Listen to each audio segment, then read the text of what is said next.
federal government and organized labor have agreed on modalities to crash transport fares and prices of essential commodities, especially foodstuffs. This came on a day the House of Representatives asked the federal government to reverse the recent petrol price hike and take immediate steps to stabilize petrol and cooking gas prices through targeted interventions such as temporary price relief measures, tax reductions, or subsidies on LPG for low-income households. Rising from the meeting held in the office of the Secretary to the Government of the Federation, SGF, Wednesday night, October 16, 2024, the government also agreed to summon a meeting with state governors to ensure the 70,000 naira new minimum wage fully commenced nationwide in October. Sources at the meeting disclosed that, among others, government and labor also agreed to continue engagement and discussions to foster relationships that had existed before now. I quote, "Government promised to release over 2,000 compressed natural gas (CNG) conversion kits in the first instance. It also promised to release 45 CNG buses to labor to complete the 90 earlier promised organized labor." As part of efforts at crashing transport fares across the country, the federal government will hold a meeting with state governors to fully embrace the CNG buses. This will also affect the cost of foodstuffs, as it will reduce the cost of transporting food items from different locations to consumers drastically.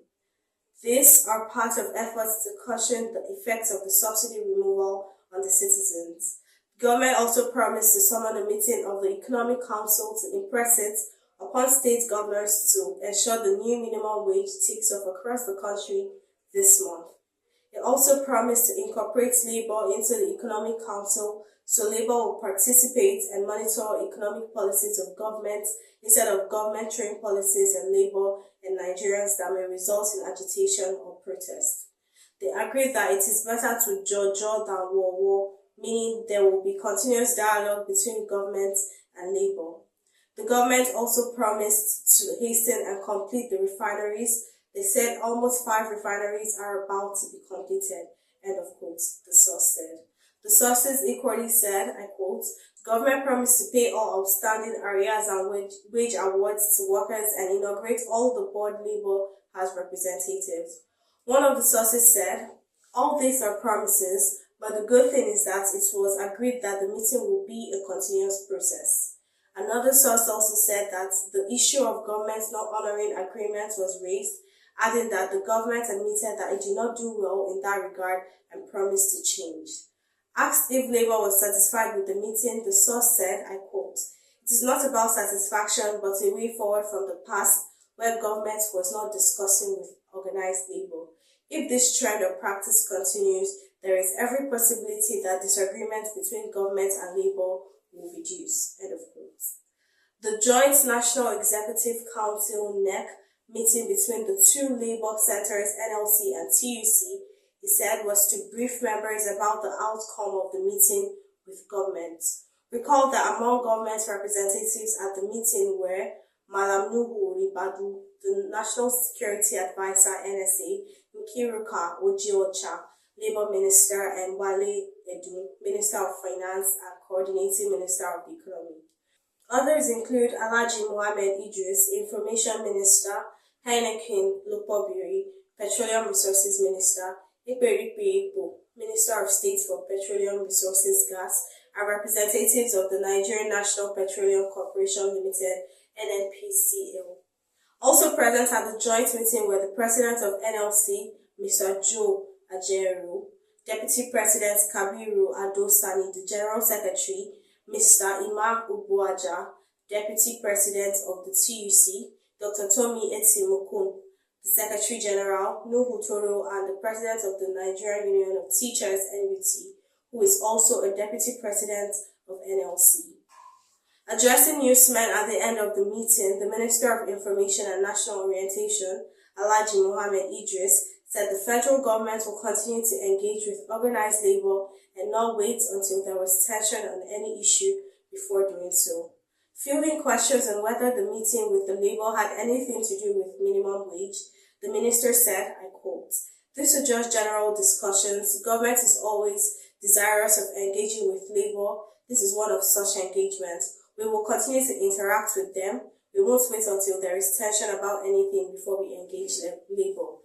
This is a renewed commitment on behalf of government to continue to engage Labour on a number of issues. These engagements have been very fruitful and we will continue to engage with them. End of quote.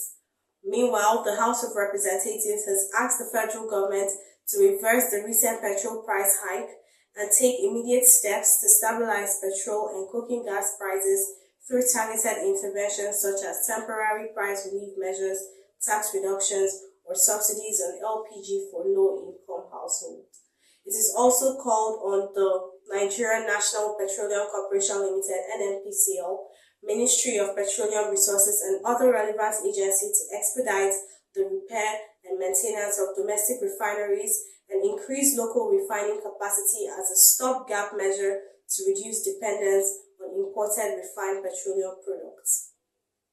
The lawmakers further urged the Central Bank of Nigeria (CBN) to implement monetary policies that would mitigate the adverse effects of fuel price hikes on inflation, particularly with regards to essential goods and services. These resolutions were sequel to the adoption of a motion of urgent public importance moved by the House Minority Leader Kingsley Chinda and 111 other lawmakers.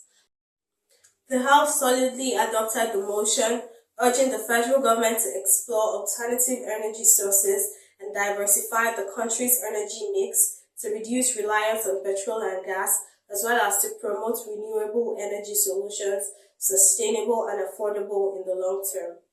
The lawmakers also encourage state governments to adopt policies that alleviate the financial burden on their citizens, such as waiving tax or levies on transportations and goods affected by high fuel costs. The House further mandated its special ad hoc committee investigating fuel prices increase to investigate and report back within 2 weeks for further legislative actions. From Lagos, this is Rita Dominic Michael reporting for News Express Nigeria TV.